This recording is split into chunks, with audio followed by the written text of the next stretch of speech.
c'est juste grippé par des bêtises, je pense. Par contre, t'as fait la tronche de la tête de la vis là. Et là, je sais pas si tu vois, bah, la vis, je la vois plus carrément.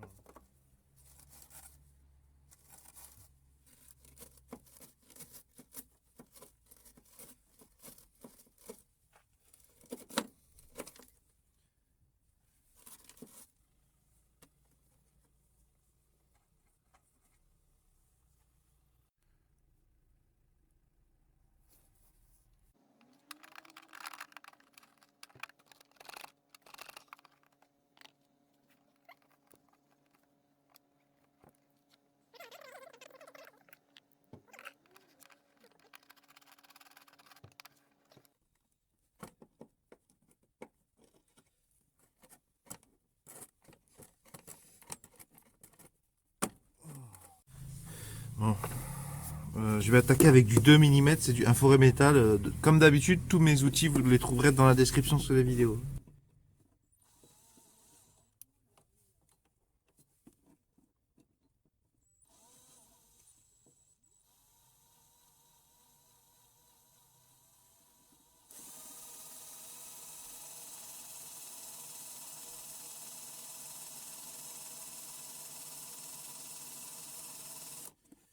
Voilà, ça sert à rien d'essayer de faire ça avec des forêts AliExpress, hein. Ça c'est du Bosch, je veux pas que ça soit de la super bonne qualité, mais c'est le minimum syndical. Et je mets pas d'huile de coupe, parce que j'avais déjà testé, et en fait ça marche mieux sans huile de coupe, je trouve. Et il faut pas insister trop longtemps, t'as vu au début, là, histoire de faire la marque, je suis allé tout doucement. Il faut que t'arrêtes dès que ton chauffé est chaud, parce que au fur et à mesure qu'il chauffe, il perd de sa dureté. Donc pas trop rester sur le même fourré. Là c'est bon, j'ai commencé à creuser, je vais passer sur du 4 je pense, et ainsi de suite jusqu'à du 10. Ça c'est le 4. Alors je sais pas si t'as vu, je vise bien le milieu, hein.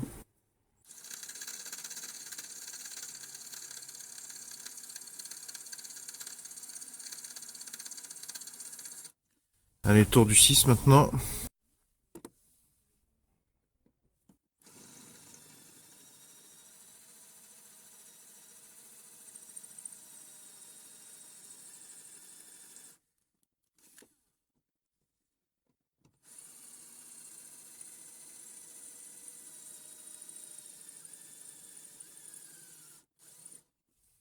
Allez, le 8 ou le 10. Donc ça c'est le 8.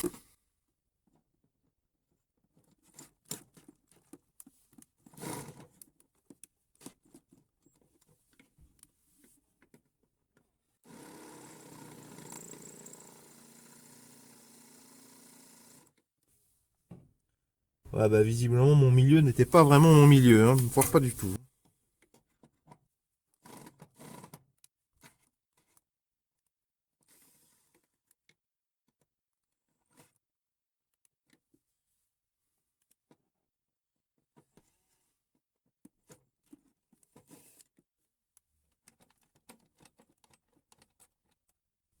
Mon forêt se bloque. Je vais revenir sur le 6.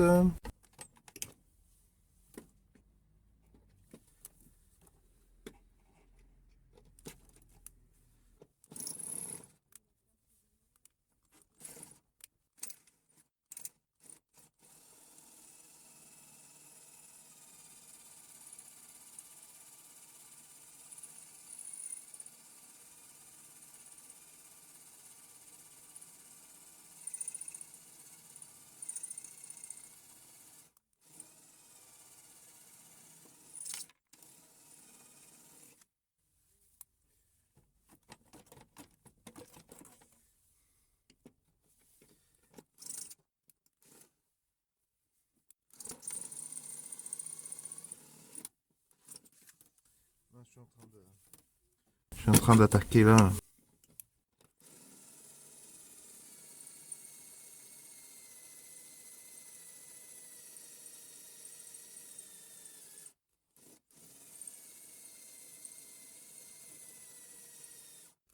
Allez, je vais passer au 7 avant de détruire mon forêt.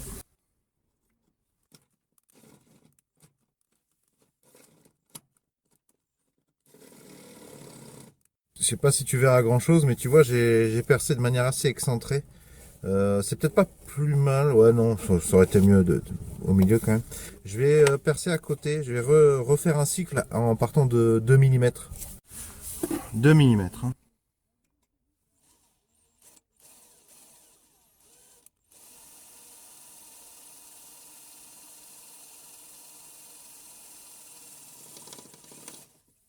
Mais pas trop ton poids quand tu es sur un petit forêt parce que tu peux le tordre, voire le casser assez facilement. Je passe à 4.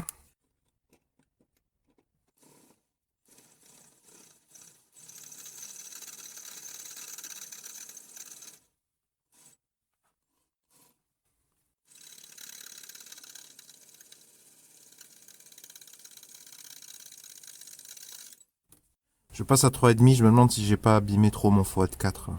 Il avait une tête un peu arrondie.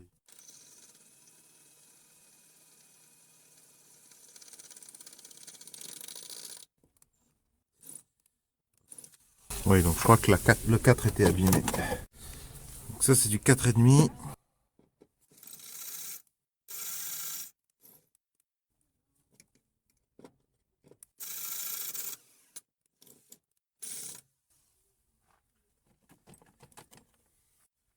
Donc ça, c'est du 5,5.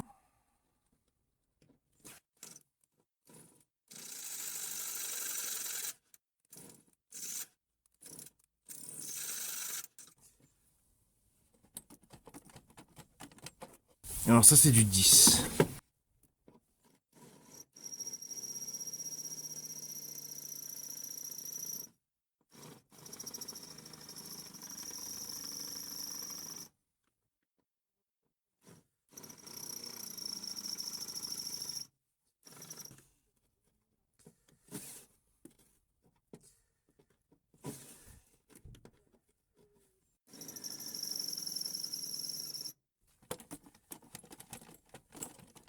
Voilà, je commence à être à court de batterie. Alors ça, c'est du 8,5.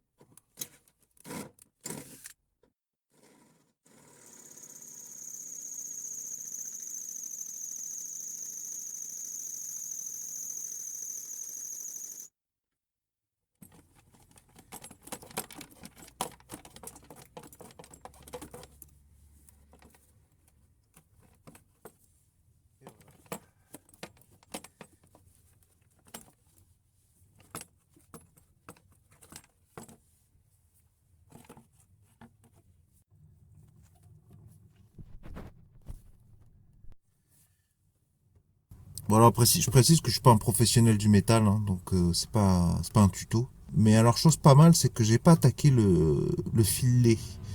Le filet femelle, je l'ai pas attaqué, donc ça veut dire que si j'arrive à dévisser maintenant avec une pince la tête de la vis, je pourrais remplacer par une vis. Quoi.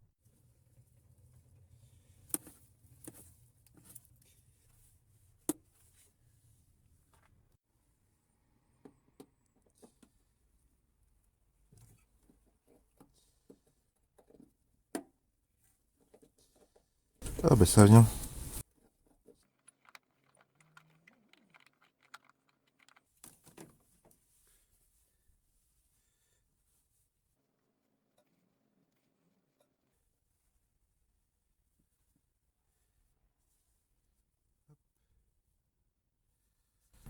Alors j'avais ramené une des 3 vis dévissées pour chercher une remplaçante dans mon stock. Et je pense que celle que je vais remonter, de toute façon je vais leur mettre un coup de graisse cuivrée vu leur position.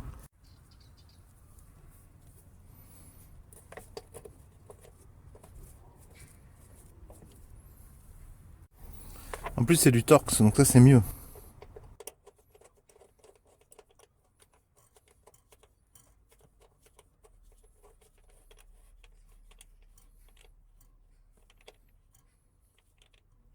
Ouais, c'est la bonne taille. Bon, moi je vais remettre les vieilles là.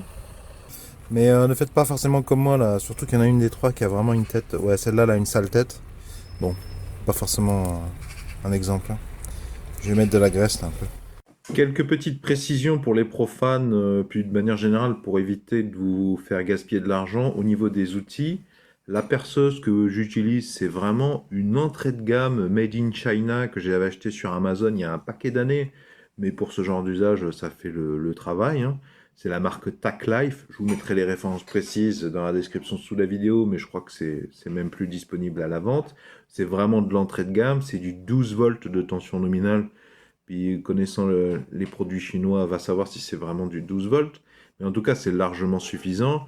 Je me permets de vous dire ça parce que sur YouTube, vous verrez des super youtubeurs que j'aime beaucoup, genre Farine de Blé, Smells Like Gasoline, Baptiste Pitois. Et si vous êtes profane, vous les voyez avec des outils Milwaukee. Oui, bon, c'est bien sympa, je vous embrasse les gars, mais si vous êtes un profane, ça sert à rien d'acheter ce genre de truc. Vous allez vous faire défoncer le budget. Tant mieux pour eux qu'ils puissent se faire offrir ce genre de produit, mais c'est absolument pas nécessaire.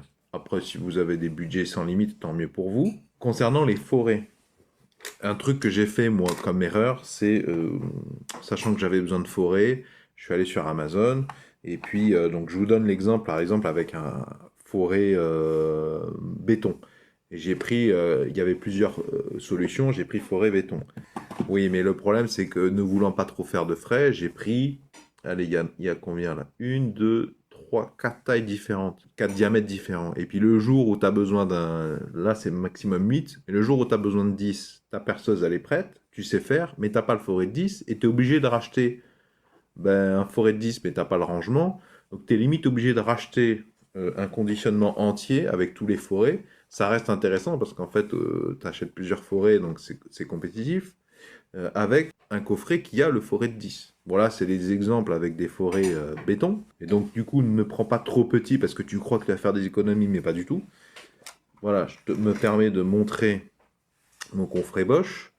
Vraiment, c'est du travail, hein. On travaille. Là, on est au mois de novembre, il fait froid et tout. Donc, c'est quand même important que tu vas te donner la peine, tu vas prendre ton temps de ne pas exposer ta santé, que tes outils suivent quand même hein, ce que tu veux faire.